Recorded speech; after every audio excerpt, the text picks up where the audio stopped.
আজকে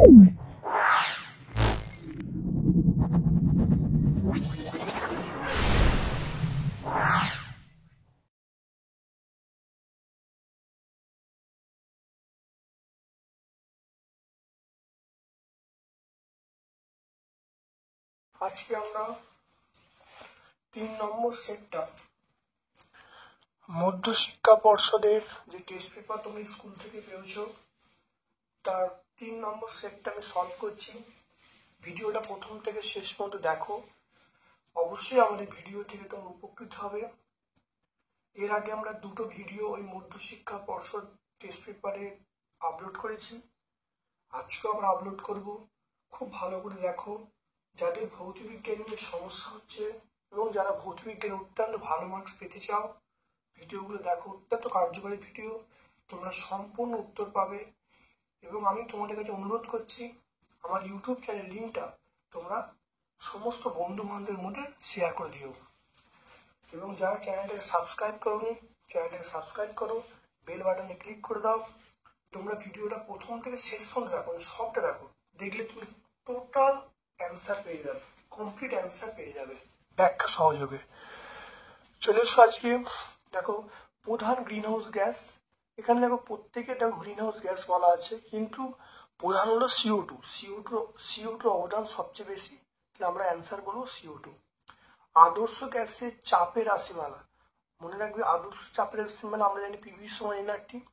এটা ছাড়াও আমরা কিন্তু এরকম ভাবে লিখতে পারি P সমান 1/3, এটা রো, এটা P নয়, P সমান 1/3 রো C স্কোয়ার। আমরা অপশন বি বলবো। তারপর চলে এসো STBতে, দেখো চলে এসো STBতে 44.8 লিটার আয়তনের গ্যাসের ভর 56 গ্রাম। দ্বিপরমাণু, গ্যাসটি দ্বিপরমাণু হলে তাহলে পারমাণবিক ভর কত হবে? এটা হলো তাহলে 44.8 লিটার গ্যাসের ভর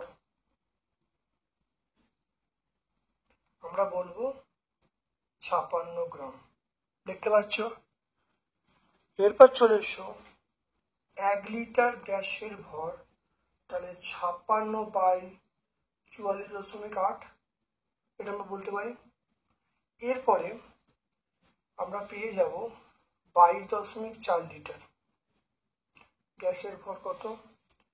তাহলে 56 × 22.4 বাই 44.8, এটা কাটাকাটি করলে কত হবে?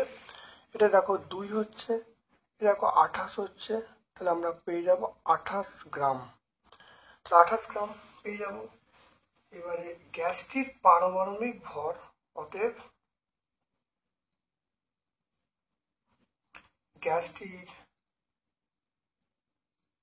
পারমাণবিক ভর, গ্যাসটির পারমাণবিক ভর কি বলবো? তাহলে এইটা আমরা যেটা পাচ্ছি সেটা হলো আণবিক ভর। তাহলে আমরা এখান থেকে বার করতে গেলে তাহলে 28কে আমরা 2 দিয়ে ভাগ করব, ভাগ করলে কত? 14 গ্রাম পাবো। তাহলে অ্যান্সার আমরা পেয়ে যাবো অবশ্যই 14 গ্রাম। দেখে নাও, চলে এসো, তাহলে অ্যান্সার পেয়ে গেলাম 14 গ্রাম। তারপর চলে এসো একটি হ্রদের, দেখে নাও পরেরটা, একটি হ্রদের উপরিতলের জলের তাপমাত্রা বলা আছে -2 ডিগ্রি সেন্টিগ্রেড। তো হ্রদের তলার তাপমাত্রা কত? মনে রাখবে উপরিতলের তাপমাত্রা যাই থাকুক না কেন, তলদেশে সবসময় 4 ডিগ্রি সেন্টিগ্রেড থাকবে। অর্থাৎ অ্যান্সার হবে অপশান এ। এই যে অবতল দর্পণকে জলে ডোবালে ফোকাস জলে কোনো চেঞ্জ হবে না। কোনো দর্পণ, অবতল উত্তল যে কোনো দর্পণকে যদি জলে ডোবানো হয় ফোকাস জলে কোনো চেঞ্জ হবে না। তারপরে নিচের কোনটি সর্বদা অসৎ বিম গঠন করে? আমরা বলি অবতল দর্পণ। অবতল দর্পণ অসৎ বিম গঠন করে, অবতল লেন্স বলবে, অবতল লেন্স সবসময় অসৎ বিম গঠন করে। তারপর চলে এসো রোধগুলির মধ্যে সমবিভব পার্থক্যে কোনটির মধ্যে দিয়ে সর্বনিম্ন প্রবাহমাত্রা যাবে? সর্বনিম্ন প্রবাহমাত্রা তখনই যাবে যখন তার রোধ বেশি হবে। কারণ আমরা একটা সূত্র জানি, সূত্র হলো যে I সমান আমরা বলবো V/R। দেখতে পাচ্ছি একটা সূত্র আছে, আমরা বলছি I সমান V/R। তাহলে এখানে দেখো আয়ের সঙ্গে দেখো রোদ যদি বেশি হয়, দেখো আয়ের মান, রোদ যদি বেশি হয় তাহলে আয়ের মান কি হবে? আয়ের মান আমরা বলবো কম হবে। দেখো রোদ বেশি, আয়ের মান কম, দেখতে পাচ্ছ। তাহলে এখানে রোদ বেশি কার? দেখো 25, তার বিভবটা একই আছে। তাহলে রোদের সঙ্গে প্রবাহমাত্রা ব্যস্ত সম্পর্কে রোদ যদি বেশি হয় প্রবাহমাত্রা কম হবে। এখানে বেশি রোদ কোথায়? দেখো 25টা বেশি রোদ, তাহলে অ্যান্সার হবে অবশ্যই 25 ওহম। আমরা বলবো এই 25 ওহমের মধ্য দিয়ে প্রবাহমাত্রা কম হবে। আর যদি বলতো প্রবাহমাত্রা বেশি হবে, তাহলে কম রোদের মধ্য দিয়ে প্রবাহমাত্রা বেশি হবে, তাহলে তখন অ্যান্সার হতো 5 ওহম। তাহলে এখানে অ্যান্সার হলো অপশন ই আমরা বলবো। তারপর চলে এসো 1.8, একটি আর মানের একটি রোধ সমান্তরে আছে, তুল্য রোধ কত হবে? মনে রাখবে যে যতগুলো থাকবে সেটা নিচে হবে, এটা তোমার মনে রাখবে। দেখো এক্সটি আছে, তাহলে সেটা নিচে হবে, অর্থাৎ আর বাই এক্স। তাহলে আমরা কি বলবো? আর বাই এক্স অ্যান্সার বলবো। কি হবে? আর বাই এক্স। ভরহীন একটি কণা, আলফা বিটা নিউট্রন, এগুলো দেখো সবই কিন্তু ভর আছে, কিন্তু গামা রশ্মির বা গামা কণার কোনো ভর নেই। তাহলে অপশন সি বলবো। তীব্রতম তড়িৎ ঋণাত্মক মৌল আমরা বলবো ফ্লুরিন বলবো। কোন যৌগটির গলনাঙ্ক স্ফুটনাঙ্ক বেশি? অর্থাৎ মনে রাখবে যারা আয়নীয় যৌগ তাদের কিন্তু গলনাঙ্ক স্ফুটনাঙ্ক বেশি হয়। CH4, CO2, H2 এগুলো কিন্তু সবই দেখো তড়িৎজয়ী যৌগ, না এগুলো সব দেখো সমযোজী যৌগ, তাহলে এইগুলোর কিন্তু গলনাঙ্ক স্ফুটনাঙ্ক বেশি হবে না। NaCl এর কিন্তু গলনাঙ্ক স্ফুটনাঙ্ক বেশি হবে, কারণ NaCl হলো তড়িৎজয়ী যৌগ, তাহলে তড়িৎজয়ী যৌগের আমরা বলবো গলনাঙ্ক স্ফুটনাঙ্ক বেশি হবে। দেখো যে তড়িতাত্ত্বিক ব্যাটারি ধনাত্মক মেরুর সঙ্গে যুক্ত, ধনাত্মক মেরুর সঙ্গে যে তড়িৎদ্বার যুক্ত তাকে আমরা কি বলবো? মানে অ্যানোড বলবো। ধনাত্মক তড়িৎদ্বার সঙ্গে যুক্ত সেটা হলো অ্যানোড। তারপর দেখো অ্যামোনিয়া প্রস্তুতিতে অ্যামোনিয়াম ক্লোরাইড এবং কলিশনের অনুপাত। অ্যামোনিয়া প্রস্তুতিতে দেখে নাও,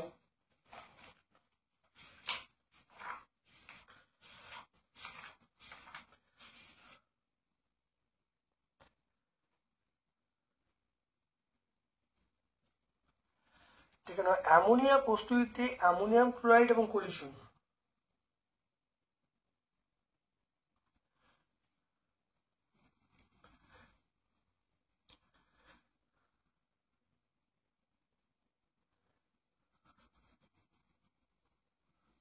দেখে নাও অ্যামোনিয়া প্রস্তুতিতে, দেখে নাও ভালো করে, অ্যামোনিয়া প্রস্তুতিতে অ্যামোনিয়াম ক্লোরাইড এবং কলিশন দেখো অনুপাত কত হবে? 2:1।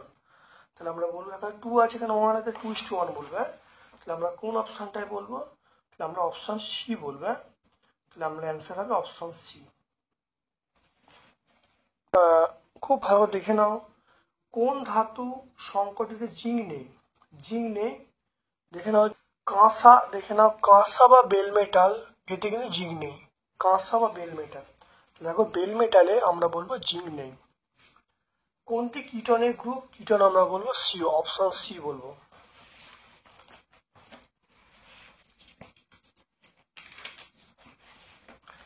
তারপর চলে এসো সৌরকোষে ব্যবহৃত মৌলের নাম সিলিকন। সৌরকোষে ব্যবহৃত মৌলের নাম আমরা কি বলবো? সিলিকন বলবো। জ্বালানি তাপন মূল্য বলতে, জ্বালানি তাপন মূল্য দেখে নাও, এটা পেজ নাম্বার 5-এ পেয়ে যাবে, দেখে নাও ভালো করে।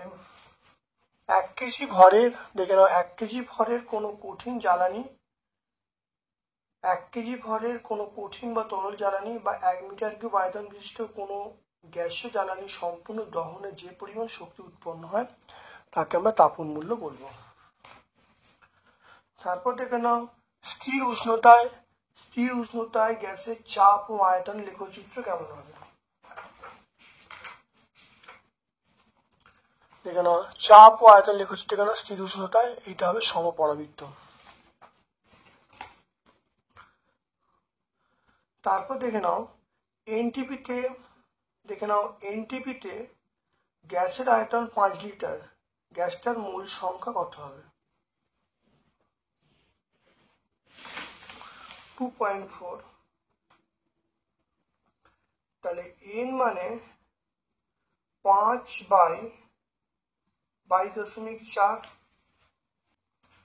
তাহলে ভাগ করলে কত হবে 0.22। এসটিপিতে 34 গ্রাম অ্যামোনিয়া গ্যাসের আয়তন কত? 1 গ্রাম অ্যামোনিয়া, দেখে নাও এটা আমরা বলবো 44.8 লিটার। দেখে নাও অ্যান্সার হবে 44.8 লিটার।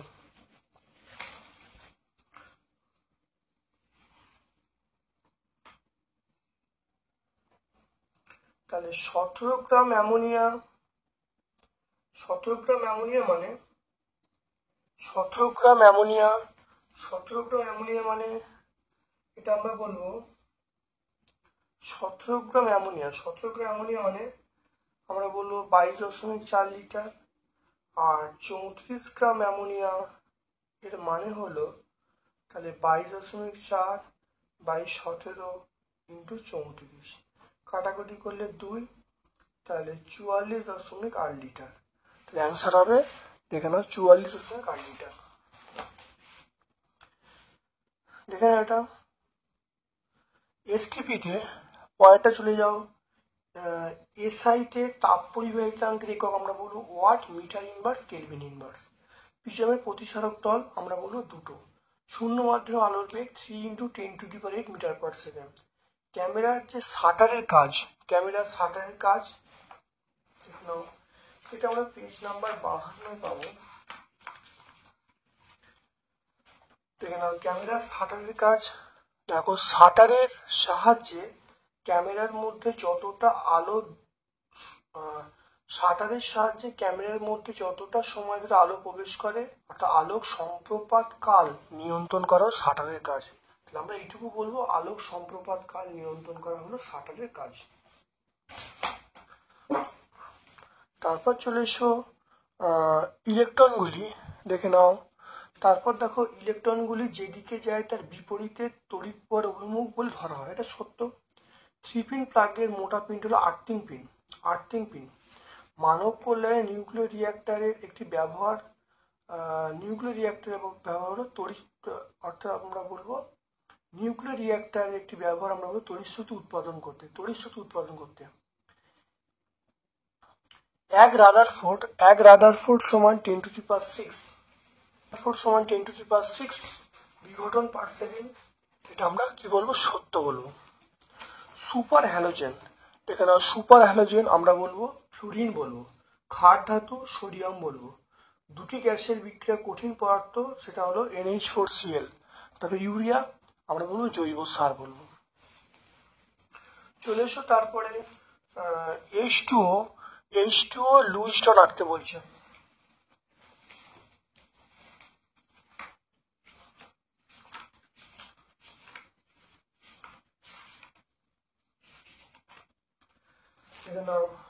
H2O দেখো লুইস ডট ভালো দেখো, দেখে নাও H2O লুইস ডট খুব ভালো দেখে নাও।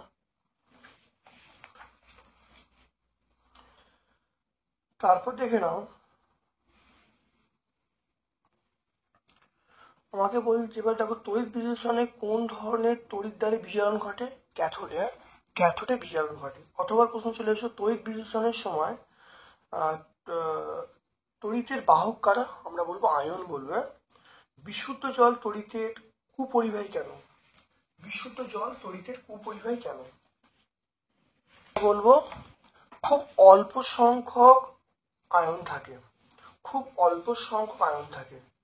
এটা লিখে নেবে তোমরা, খুব অল্প সংখ্যক আয়ন থাকে। লাইকার অ্যামোনিয়া আপেক্ষিক তাপ কত? 0.88। নেজলার বিকারকের সংকেত দেখো K2HgI4। বিশুদ্ধতম লোহা এটা হলো রট আয়রন। দার্শনিকের রুল আমরা বলবো জেডেনো। ইথাইল মার্কেপট্যানের সংকেত হলো C2H5SH। তারপর দেখো ইথাইল অ্যাসিটন CH3COO2H5 মনে রাখবে। তারপর দেখো 3.1 সিটিসির উন্নয়ন বলতে কি বোঝো? দেখে নাও সিটিসির উন্নয়ন।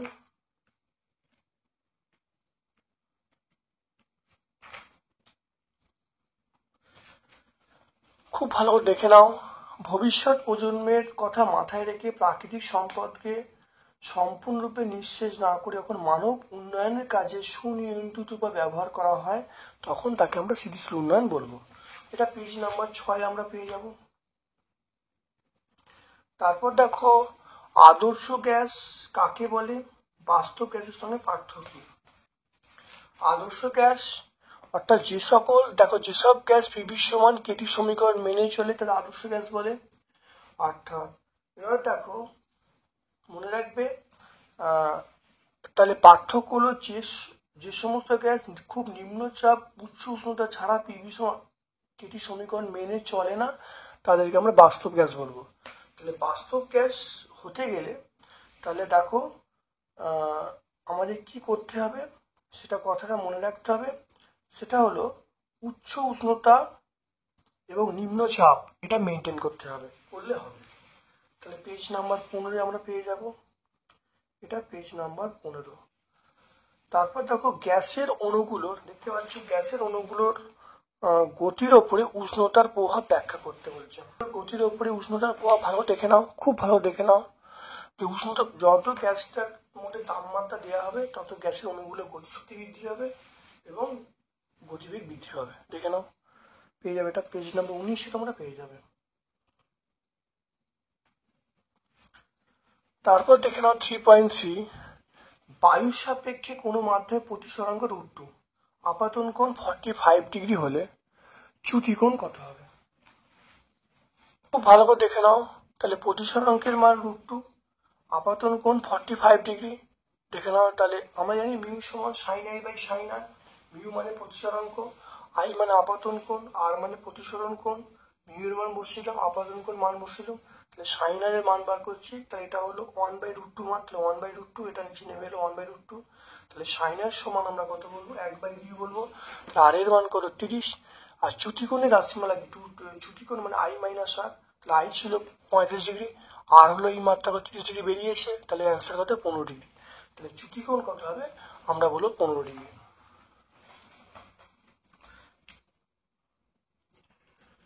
তারপর দেখে নাও 3.4 চলে এসো। এ এবং দেখে নাও বি এবং সি বিন্দুর মধ্যে তুল্যরোধ বার করতে বলছে। বি এবং সি এর মধ্যে তুল্যরোধ দেখে নাও। তাহলে এটা 2 ওহম, এটা 2 ওহম, এটা 2 ওহম, এটা 2 ওহম। দেখতে পাচ্ছ?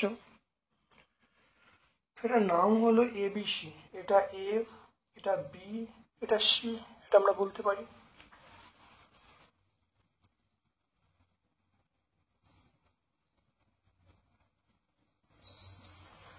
যদি এটাকে আমি এরম ভাবে সার্কিটটা এরম ভাবে আঁকা যায়,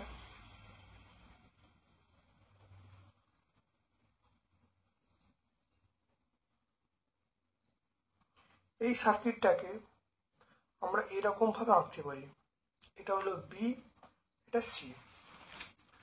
এটা 2 ওহম, এটা 2 ওহম, এটা 2 ওহম, এটা 2 ওহম। দেখে নাও ভালো করে। তাহলে এবার দেখে নাও মন দিয়ে যে আমরা তাহলে এর তুল্যরোধ কত হবে? এর আরএস তাহলে 2 + 2 কত হবে? 4 ওহম বলবো। এর তাহলে আরএস কত হবে? 2 + 2 তাহলে এটা হবে 4 ওহম হবে। তাহলে দেখে নাও তাহলে আরপির মান কত হবে? আরপির মান হলো তাহলে এই দুটো সমান্তরাল সময় 4 আর 4 সমান্তরাল সময় আছে, তাহলে দুটো রোধের গুণফল বাই দুটো রোধের যোগফল। তাহলে 4 × 4 বাই আমরা কি বলবো? 8 বলবো। কাটাকাটি করলে আমরা কি বলবো? 2 বলবো। এটা 2, তাহলে অ্যান্সার হবে 2 ওহম। তাহলে তুল্যরোধ কত হবে? আমরা বলবো 2 ওহম।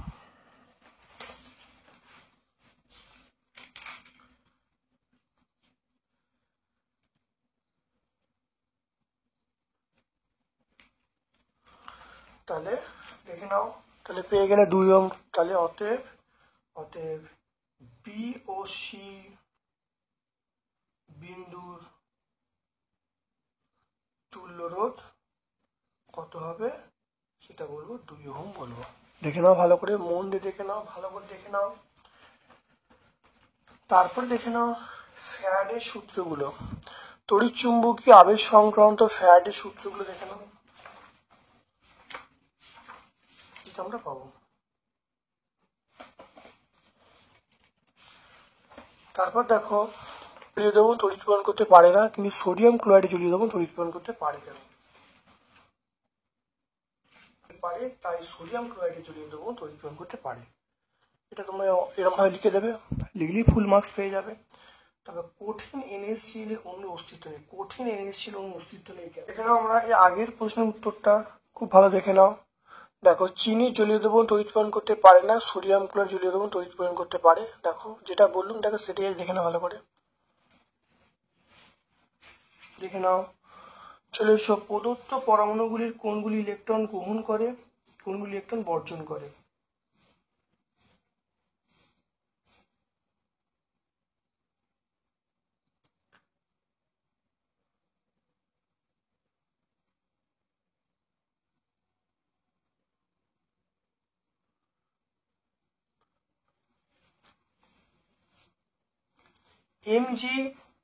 Mg আর Ca ইলেকট্রন বর্জন করে, আর এই দুটো ইলেকট্রন গ্রহণ করে।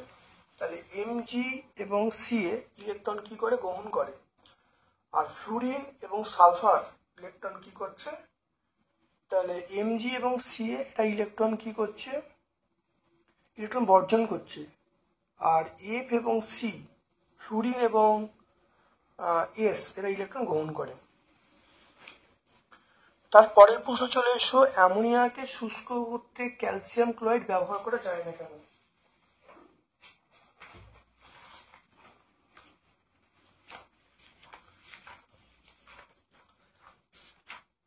দেখে নাও, অ্যামোনিয়াকে শুষ্ক করতে ক্যালসিয়াম ক্লোরাইড ব্যবহার করলে দেখো জুট যৌগ উৎপন্ন করবে। দেখে নাও, ক্যালসিয়াম ক্লোরাইড এবং অ্যামোনিয়া বিক্রিয়া করে জুট যৌগ উৎপন্ন করবে। দেখে নাও, সেজন্যই ব্যবহার করা হয় না।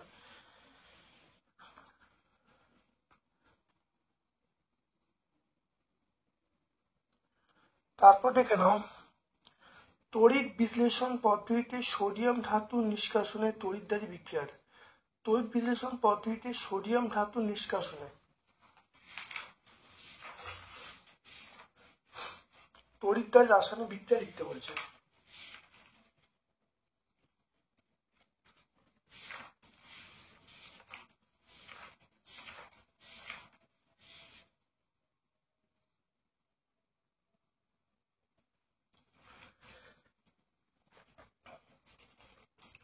দেখে নাও, ক্যাথোড অ্যানোডের বিক্রিয়া তোমরা লিখে দেবে। দেখতে পাচ্ছ ক্যাথোডে Na এবং অ্যানোডে Cl2 গ্যাস উৎপন্ন হয়।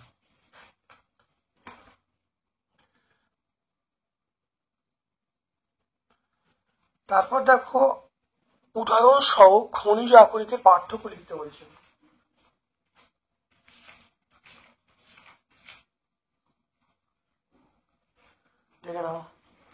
দেখে নাও খনিজ আকরিকের পার্থক্য, উদাহরণ তোমরা এখানে দেখো উদাহরণ আছে, দেখে উদাহরণ তোমরা দিয়ে দেবে পেজ নাম্বার 131।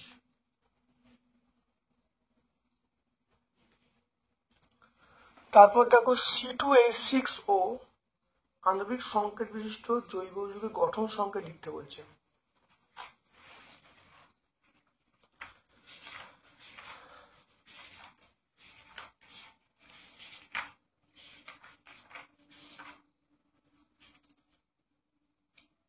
দেখে নাও, C2H6O একটা হলো ইথাইল অ্যালকোহল আর একটা হলো ডাইমিথাইল ইথার। দেখতে পাচ্ছ, এরকম ভাবে লিখে দেবে, পেজ নাম্বার 140 আমরা পেয়ে যাব। পিভিসি এবং টেফলনের দুটি মনোমার। পিভিসির মনোমারের নাম ভিনাইল ক্লোরাইড, টেফলনের মনোমারের নাম টেট্রাফ্লুওরিথিলিন। পেজ নাম্বার 146 পেয়ে যাব।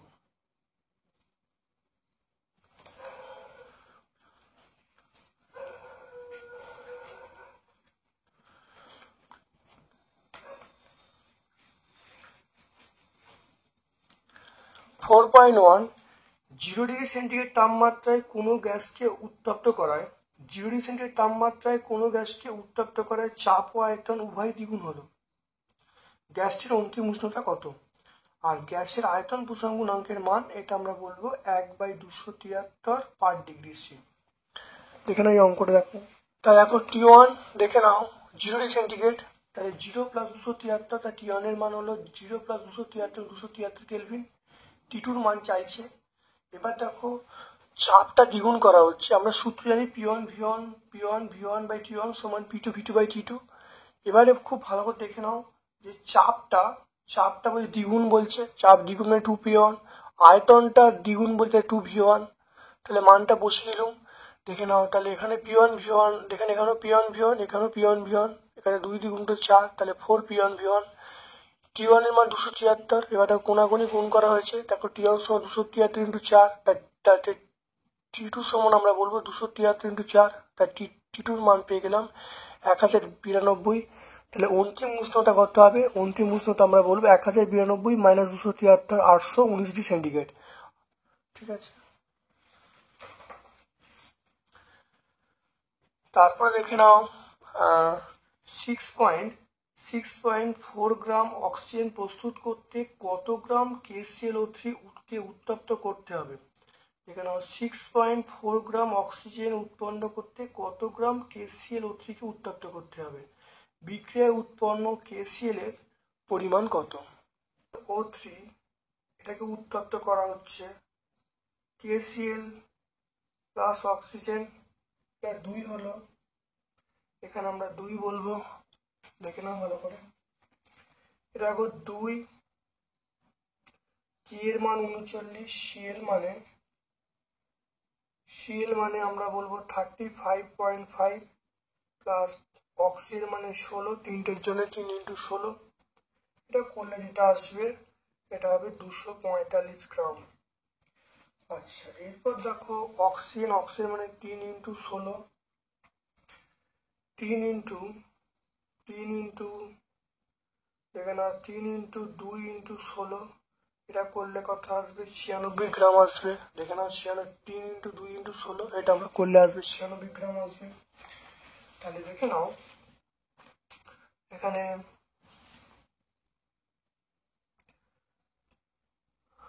96 গ্রাম দেখতে পাচ্ছ, 96 গ্রাম অক্সিজেন, 96 গ্রাম অক্সিজেন প্রস্তুত করতে 96 গ্রাম অক্সিজেন প্রস্তুত করতে KClO3 প্রয়োজন, এটা কত বলবো? 245 গ্রাম। তাহলে 1 গ্রাম অক্সিজেন প্রস্তুত করতে KClO3 প্রয়োজন 245/96। তারপর দেখো 6.4 গ্রাম তৈরি করতে কত লাগবে দেখে নাও, তাহলে 245 × 6.4/96,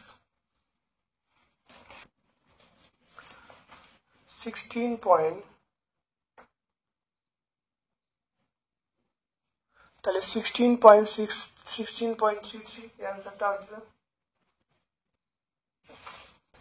এর পরের পার্টটা তোমরা দেখে নাও। পরের পার্টটা এখানে বলছে দেখো বিক্রিয়াতে উৎপন্ন KCl এর পরিমাণ কত? KCl এর পরিমাণ কত দেখে নাও।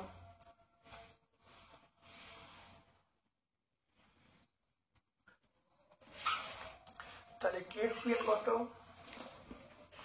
দেখে নাও, 2 KCl, তাহলে 2 KCl, তাহলে আমরা 2 বলবো, কি এর মান 39 প্লাস 35.5,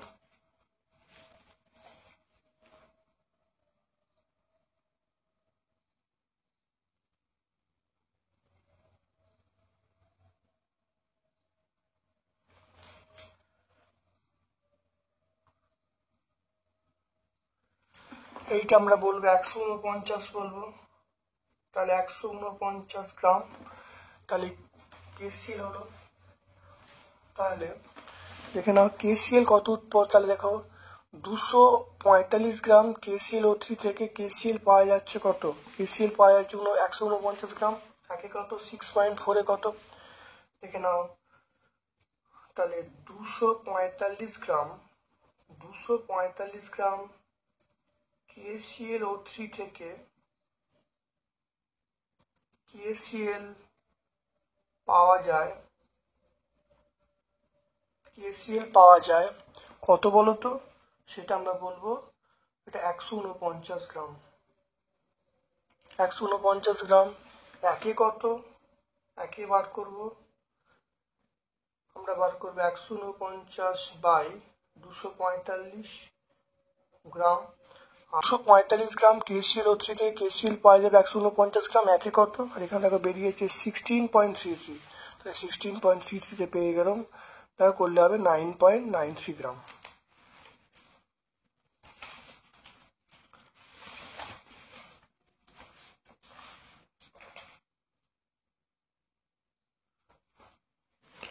তারপর দেখো চলে এসো অথবা প্রশ্ন, লঘু সালফিক অ্যাসিড ও জিঙ্কের বিক্রিয়ায় 5 গ্রাম হাইড্রোজেন উৎপন্ন করতে 50% বিশুদ্ধতার কত গ্রাম জিঙ্ক প্রয়োজন হবে? দেখে নাও, আমরা বলবো Zn প্লাস H2SO4, এটা বলবো ZnSO4 প্লাস H2, এটা বলবো Zn plus H2SO4 ZnSO4 plus H2। এবারে এখানে হলো দেখে নাও, জিঙ্ক মানে 65.5 গ্রাম, হাইড্রোজেন মানে আমরা বলবো 2 গ্রাম।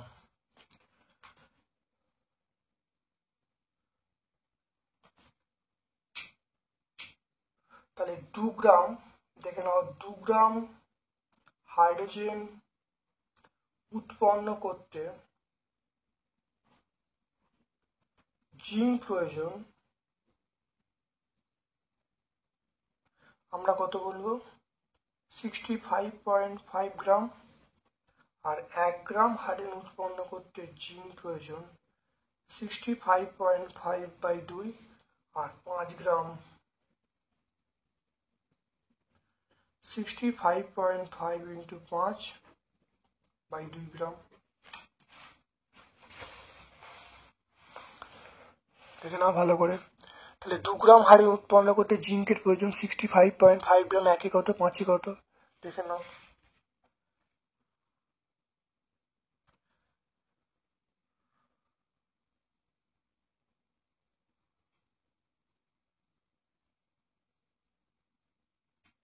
তো এটা করলে দেখো আসবে 163.75 গ্রাম, তো এটা গুণ করলে দেখো আসবে 163.75 গ্রাম।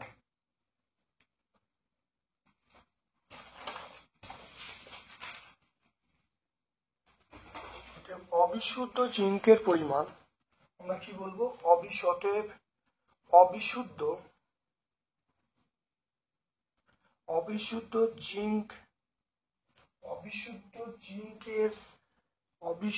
জিঙ্কের পরিমাণ,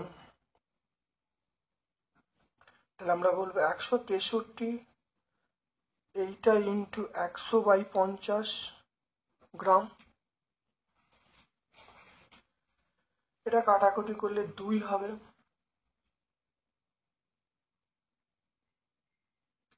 তো এটা করলে কত হবে 327.5 গ্রাম।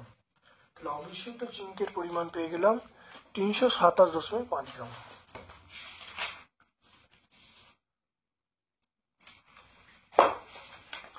তাহলে দেখে নাও, 2 গ্রাম হাইড্রোজেন উৎপন্ন করতে জিঙ্কের প্রয়োজন 65.5 গ্রাম, একে কত, 5 কত, করলে এটা আসবে, তাহলে অবিশুদ্ধ জিঙ্কের পরিমাণ এটা ইন্টু 100/50 করলে দেখো 327.5 গ্রাম।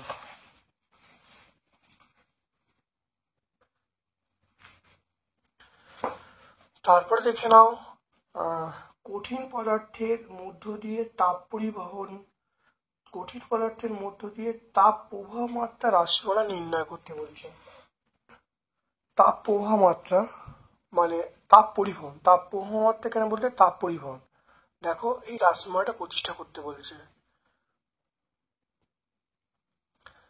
এই রাশিমালাটা প্রতিষ্ঠা করতে হবে, এখান থেকে শুরু করব, আমরা এই পর্যন্ত করলেই কিন্তু উত্তর চলে আসবে।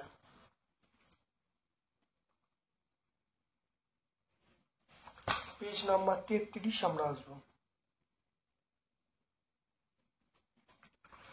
তাপীয় রোধ কি এর রাশিমালা লেখো।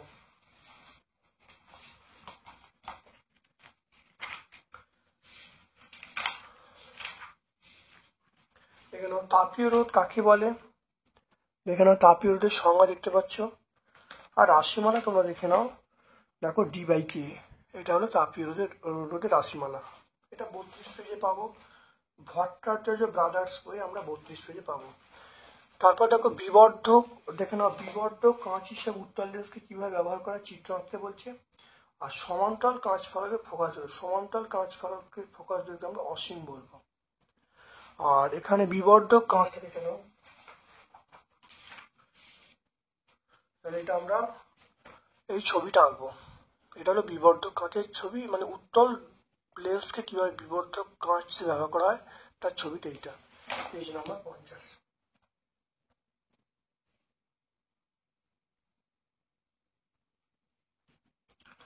তারপর দেখো শূন্য স্থানে আলো বিচ্ছুরিত হয় না কেন। শূন্য স্থানে প্রত্যেক বর্ণের আলোর বেগ সমান, আলো বিচ্ছুরিত হয় না। শূন্য মাধ্যমের সাপেক্ষে অন্য কোনো মাধ্যমে প্রতিসরাঙ্ক 1-এর থেকে বেশি হয় কেন, দেখে নাও।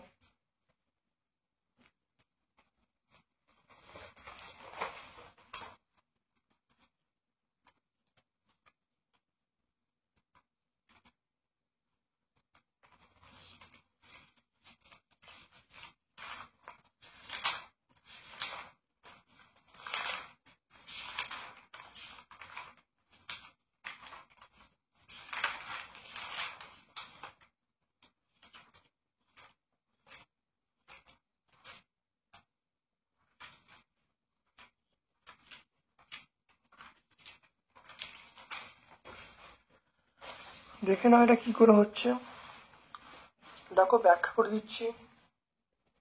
আমরা চলে আসছি 4.5, দেখো 4.5 আমরা জানি প্রতিসরাঙ্ক সমান C/V। C মানে শূন্য মাধ্যমে আলোর বেগ, যার মানটা হলো 3 × 10⁸ মিটার/সেকেন্ড। C এর মানটা সবসময় V এর থেকে বড় হয়, তাহলে মিউ এর মানটা 1-এর থেকে বড় হবে। C এর মানটা শূন্য মাধ্যমে আলোর বেগ সবসময় বড় হয়, তাহলে C এর মানটা V এর থেকে বড় হয়, তাহলে আমরা বলবো মিউটা সবসময় 1-এর থেকে বড় হবে। দেখে নাও তারপরে প্রিজমে, দেখে নাও প্রিজমে আলোর বিচ্ছুরণের থেকে 2 নম্বরে কোন বর্ণ থাকে। প্রিজমে আলোর বিচ্ছুরণে 2 নম্বরে কোন বর্ণ থাকে। 2 নম্বরে দেখতে পাচ্ছ, প্রিজমে আলো বিচ্ছুরণে 2 নম্বরে কোন বর্ণ থাকে, দেখো I থাকে, V মানে ভায়োট, তাহলে আমরা দেখো নীল থাকে, দেখতে পাচ্ছ, তাহলে 2 নম্বরে 1 নম্বরে বেগুনি, 2 নম্বরে নীল, তাহলে অ্যান্সার হবে নীল। 2 নম্বরে আমরা কি বলবো, আলোর বিচ্ছুরণ 2 নম্বরে আমরা কি বলবো, নীল থাকে।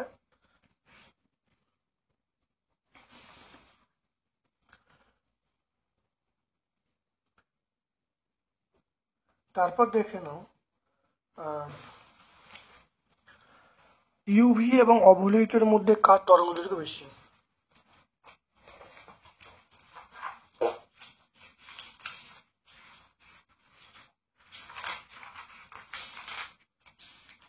দেখো ইউভি, দেখো অবলোহিত আর অতিবেগুনি, তাহলে অবলোহিত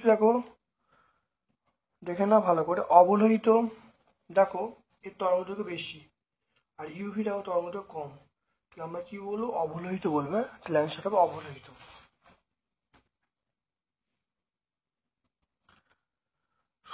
সূর্যালোকে গাছের সবুজ পাতা সবুজ দেখায় কেন। দেখে নাও সূর্যালোকে আমরা জবা ফুলকে লাল বা গাছের সবুজ পাতা সবুজ দেখার কারণ দেখো পেয়ে যাবে এখানে। দেখে নাও অস্বচ্ছ বস্তু সূর্যালোকে থাকলে বস্তু যে বর্ণের আলো প্রতিফলিত করে বস্তুকে সেই বর্ণই মনে হয়। জবা ফুলের ওপর সূর্যালোক আপতিত হলে জবা ফুল লাল আলো ব্যতীত জবা ফুল লাল আলো ব্যতীত সমগ্র আলো শোষণ করে নেয়, বাকি সব আলো শোষণ করে নেয়, শুধুমাত্র লাল আলোকেই প্রতিফলিত করে। তাই আমরা জবা ফুলকে লাল দেখি। আবার সবুজ পাতাকে সবুজ পাতাকে সবুজ দেখার কারণ সূর্যালোক পাতার উপর পড়লে শুধুমাত্র সবুজ আলোকেই প্রতিফলিত করে। দেখতে পেলে? এটা সহায়িকা 180 পেজে আমরা পেয়ে যাব। তারপর দেখে নাও 4.6, খুব ভালো দেখে নাও। 5 ওহম রোধকে 1.5 ভোল্ট তড়িৎচালক বল বিশিষ্ট 2.5 অভ্যন্তর বিশিষ্ট একটু শ্রেণী সমবায় যুক্ত করা হলো। বর্তনীর প্রবাহ মাত্রা এবং বিভব প্রভৃতির রাশিমালা মান নির্ণয় করতে বলছে। দেখে নাও, রোধ আর এর মান বলা আছে 5 ওহম। তড়িৎচালক বল ই এর মান বলা আছে 1.5 ভোল্ট। স্মল আর বলা আছে 2.5 ওহম। এবারে দেখে নাও, আমরা জানি যে ই সমান আইআর প্লাস আইআর। তাহলে আই যদি কমন নিই, আর প্লাস আর, তাহলে ই এর মান কত? ই এর মান হলো 1.5, আই মানে প্রবাহ মাত্রা, আর প্লাস আর মানে 5 প্লাস 2.5, তাহলে আই সমান আমরা বলবো 1.5 বাইরে যোগ করলে দেখো 7.5, এটা আমরা বলতে পারি। তাহলে আয়ের মান আমি পেয়ে গেলাম 0.2। তাহলে তড়িৎ প্রবাহ মাত্রা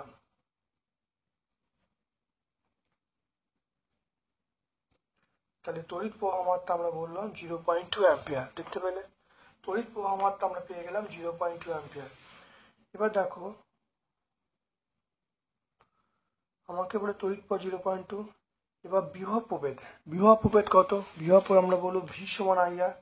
তাহলে ভি সমান আইআর যদি হয়, তাহলে ভি এর মান, তাহলে আই এর মান দেখো 0.2 আর আর এর মান কত?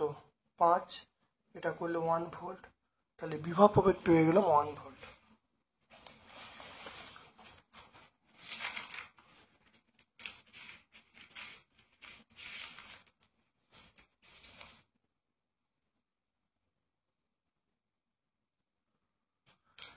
তাহলে দেখো ভি সমান আইআর করেছি, ভি সমান আইআর করে আই এর মান 0.2 আর দেখো আর এর মান 5, তাহলে আমরা পেয়ে গেলাম কত? এটা 1 ভোল্ট, আমরা পেয়ে 1 ভোল্ট। তারপর দেখে নাও, তড়িৎচালক বল বিভব প্রভেদের পার্থক্য বলতে বলছি। তড়িৎচালক বল বিভব প্রভেদের পার্থক্য এবং বিভব প্রভেদের পার্থক্য দেখে নাও, এর মধ্যে যে কোনো 2-3টে বলে দেবে। এটা 59 পেজে আমরা পাবো। 59 পেজে কোষের তড়িৎচালক বল 3 ভোল্ট বলতে কি বোঝো? দেখে নাও, কোষের তড়িৎচালক বল 1 ভোল্ট বলতে বোঝে যেটা হবে সেটাই 3 ভোল্ট বলবো। অর্থাৎ কোষের তড়িৎচালক বল 3 ভোল্ট বলতে বোঝায় 1 কুলম্ব ধনাত্মক আধানকে তড়িৎ কোষের ভিতরে ঋণাত্মক মেরু থেকে ধনাত্মক মেরুতে নিয়ে যেতে 3 জুল কাজ করতে হবে।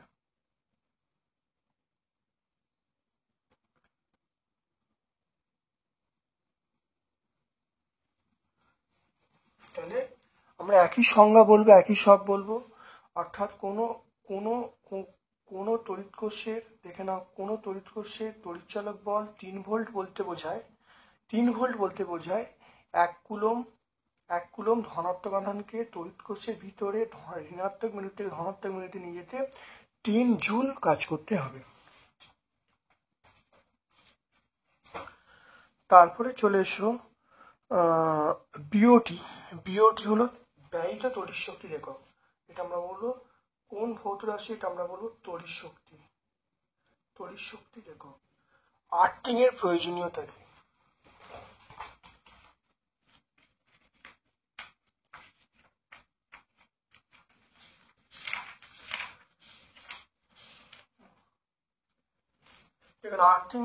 আর্থিং ব্যবস্থা প্রয়োজনীয়তা বা সুফল অনেকগুলো পয়েন্ট আছে, তোমরা যে কোনো 2টো পয়েন্ট লিখে দেবে। দেখে নাও, পেজ নাম্বার 83 আমরা পেয়ে যাবো।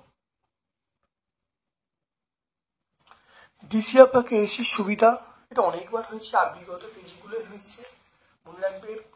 মনে রাখবে শক্তি ক্ষয় কম হয়, এসির শক্তি ক্ষয় কম হয়। তারপর দেখো তড়িৎ বিভাজন। নিউক্লিয় বিভাজন কাকে বলে উদাহরণ দিতে বলছে। নিউক্লিয় বিভাজন দেখো সংজ্ঞাটা এখান থেকে পেয়ে যাবে, উদাহরণটা পেয়ে যাবে, এই উদাহরণটা দিয়ে দেবে, এই সংজ্ঞাটা লিখে দেবে পেজ নাম্বার 92। আমরা কত বলবো, পেজ নাম্বার 92 এ বলবো। আইনস্টাইনের ভর শক্তির সমতুল্যতা সমীকরণ আমরা বলবো E সমান mc স্কোয়ার, E সমান mc স্কোয়ার, এটা বলবো। ব্রোঞ্জের ওপর সোনার প্রলেপ দিতে হলে তড়িৎ বিশ্লেষণ কি ব্যবহার করব, ক্যাথোড অ্যানোড কি ব্যবহার করব, দেখে নাও। ব্রোঞ্জের ওপর সোনার প্রলেপ যখন দেবো সেটা হলো তড়িৎ বিশ্লেষণ হিসাবে আমরা বলবো পটাশিয়াম অরোসাইনাইড। তাহলে পটাশিয়াম অরোসাইনাইড। আর ব্রোঞ্জটাকে আমরা ধরবো অ্যানোড, আর ব্রোঞ্জের ওপর সোনার প্রলেপ, সোনাটাকে ধরবো অ্যানোড আর ব্রোঞ্জটাকে ধরবো ক্যাথোড। তাহলে আবার বলছি, ভালো শুনে নাও। তাহলে ব্রোঞ্জটাকে ধরবো আমরা ক্যাথোড, সোনাটাকে ধরবো অ্যানোড, আর তড়িৎ বিশ্লেষণ হিসেবে আমরা ব্যবহার করব পটাশিয়াম অরোসাইনাইড। 116 পেজে তোমরা পেয়ে যাবে। দুষ্ট মৌল কাকে বলে, কেন বলে? এখানে হাইড্রোজেনকে দুষ্ট মৌল বলে।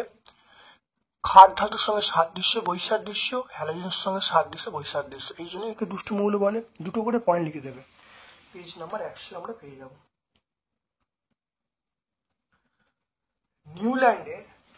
নিউল্যান্ডের দেখে নাও, নিউল্যান্ডের অনুযায়ী অষ্টক সূত্র বিবৃত করতে বলছে। দেখে নাও অষ্টক সূত্র।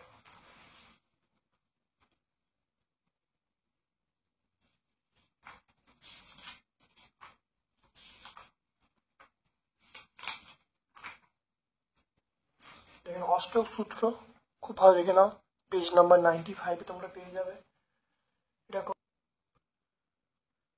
দেখে নাও ক্রম হ্রাসমান মানে বড় থেকে ছোট।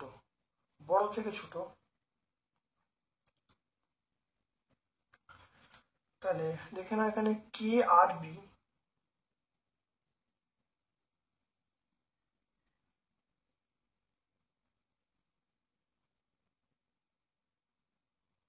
তাহলে এটা আমরা বলবো এলআই বলবো, এনএ বলবো, তারপরে কে বলবো, আরবি বলবো।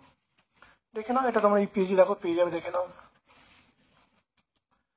স্পর্শ পদ্ধতিতে SO2 থেকে SO3 উৎপাদনে সমীকরণ লিখতে বলছে। উৎপন্ন SO2 কে কিভাবে H2 প্রস্তুত করা যায়, অর্থাৎ এটা পরিষ্কার বলতে চাইছে স্পর্শ পদ্ধতিটা ব্যাখ্যা করতে বলছে। মানে স্পর্শ পদ্ধতিটা পুরো করতে বলছে, দেখে নাও। তাহলে আমরা এখানে স্পর্শ পদ্ধতিটা পুরো ব্যাখ্যা করে দেবো। এখানে স্পর্শ পদ্ধতিটা 3টে যে স্টেপ আছে, 3টে স্টেপ পুরোটা লিখতে বলছে। 1, 2, এই 3টে, এই পর্যন্ত লিখলেই হবে। তাহলে পেজ নাম্বার আমরা 127 পাবো। নাও বলা আছে ইউপ্যাক নাম লিখতে বলছে, CH2CH2CH2CH। এটার ইউপ্যাক নাম আমরা বলবো বিউটানোয়িক অ্যাসিড। প্রোপানোয়িক ছিল, তাহলে বিউটানোয়িক অ্যাসিড, এটা আমরা বলবো বিউটানোয়িক অ্যাসিড। এটার নাম হলো বিউটানোয়িক অ্যাসিড। তারপর দেখো CH3CH,